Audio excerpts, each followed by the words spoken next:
Bayar dulu baru kamu main. Sebobrok itukah sepak bola Indonesia?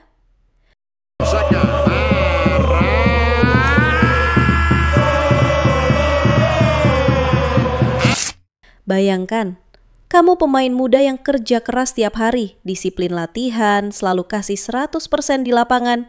Tapi saat hari pertandingan tiba, kamu malah duduk di bangku cadangan. Kenapa?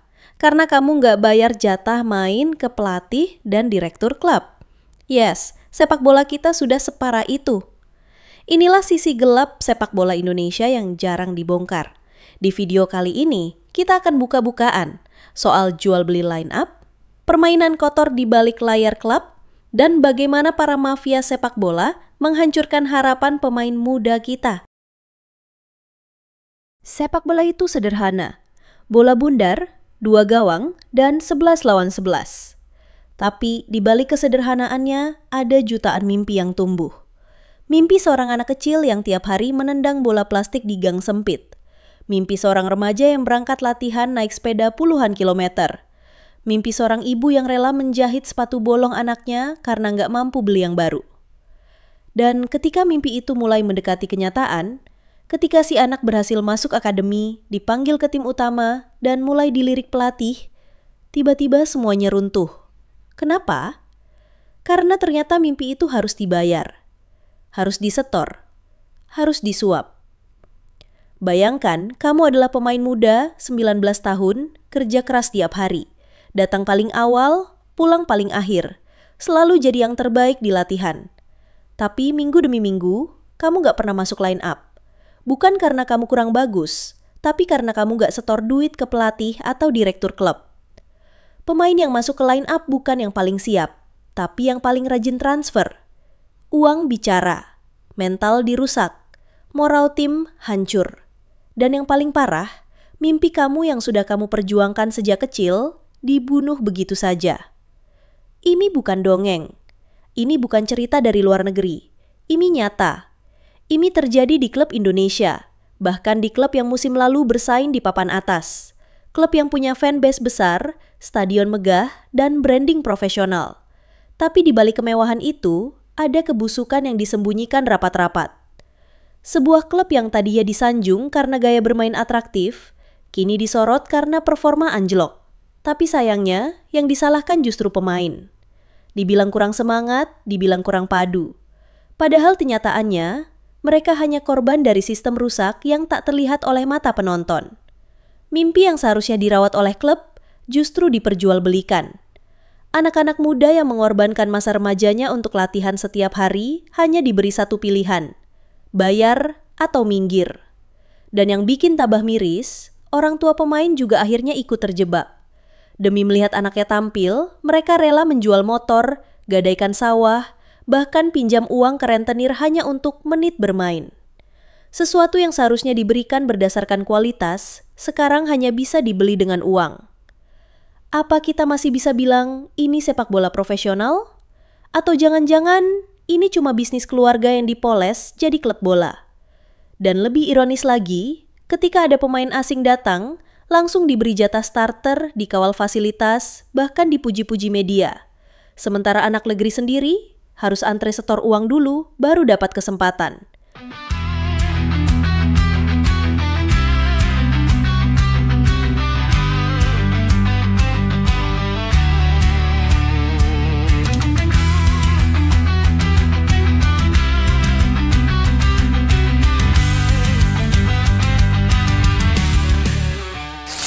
Kalau kamu pikir ini cuma isu kecil, kamu salah besar. Sistem setor dulu baru main ini sudah seperti kanker stadium akhir yang menyebar dari ruang manajemen sampai ke ruang ganti pemain. Kita bicara soal sistem yang merusak jantung tim, yang bikin pemain kehilangan motivasi, yang bikin ruang ganti jadi penuh bisik-bisik, penuh curiga, penuh kecemburuan. Pernah lihat pemain yang di lapangan lari kayak malas-malas, main setengah hati? Bukan karena nggak bisa, tapi karena tahu apapun yang dia lakukan tetap kalah sama yang bisa bayar jatah main. Dan kamu tahu yang lebih gila? Ini bukan cuma soal starter, bahkan menit bermain pun bisa diatur. Ada istilah paket hemat dan paket full. Mau main 30 menit, harganya sekian. Mau jadi starter, ada harga lain. Dan ya, semua serba cash, transfer langsung.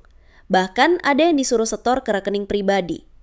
Dan semua ini terjadi bukan di klub divisi 4 yang nggak punya uang, tapi di klub Liga 1 yang tiap tahun terima sponsor miliaran, dapat dana dari federasi, dan punya fans ratusan ribu orang. Apa efeknya? Tim yang dulu kompak jadi berantakan, pemain saling tuduh, pelatih kehilangan wibawa, dan pertandingan jadi formalitas. Yang penting, uang masuk, urusan skor belakangan. Dan ironisnya, pelatih kepala yang seharusnya jadi sosok paling idealis justru jadi dalang utama.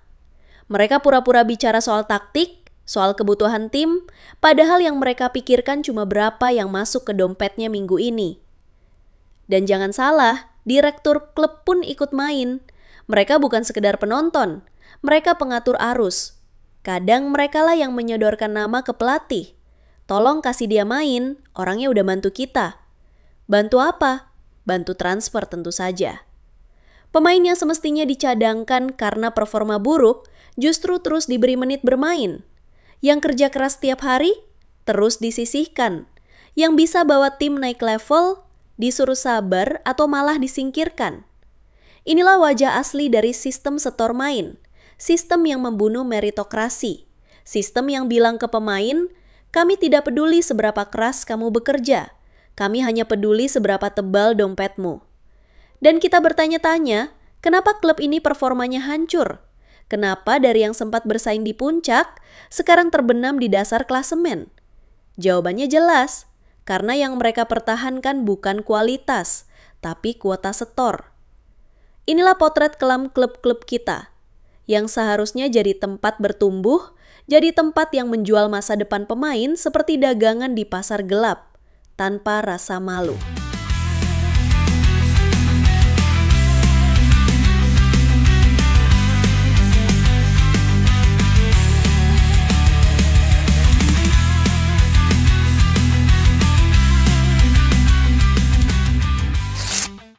Kalau kamu sudah nonton sampai sini, artinya kamu peduli. Kamu bukan cuma penonton biasa. Kamu adalah bagian dari perubahan yang sepak bola Indonesia butuh hari ini. Sistem setor main ini bukan cuma merusak klub, tapi merusak mimpi, merusak kepercayaan, merusak masa depan. Dan kalau kita semua terus diam, mereka akan terus merasa aman. Jadi sekarang saatnya kita bersuara. Tunjukkan bahwa supporter bukan boneka yang bisa dibohongi. Tunjukkan bahwa kita ingin sepak bola Indonesia bersih, adil, dan layak dibanggakan. Klik like kalau kamu sepakat sepak bola kita harus berubah. Tulis komentar kamu di bawah. Apakah klub favoritmu juga pernah diduga terlibat praktek kayak gini? Suarakan pendapatmu. Dan yang paling penting, subscribe channel ini. Karena di sini kita nggak akan tutup mata. Kita akan terus bongkar, terus bicara, dan terus lawan kebusukan yang merusak olahraga yang kita cintai ini. Karena sepak bola Indonesia terlalu besar untuk dikuasai oleh tangan-tangan kecil yang rakus dan licik. Ingat, diam itu memihak, dan kita gak akan pernah pilih diam.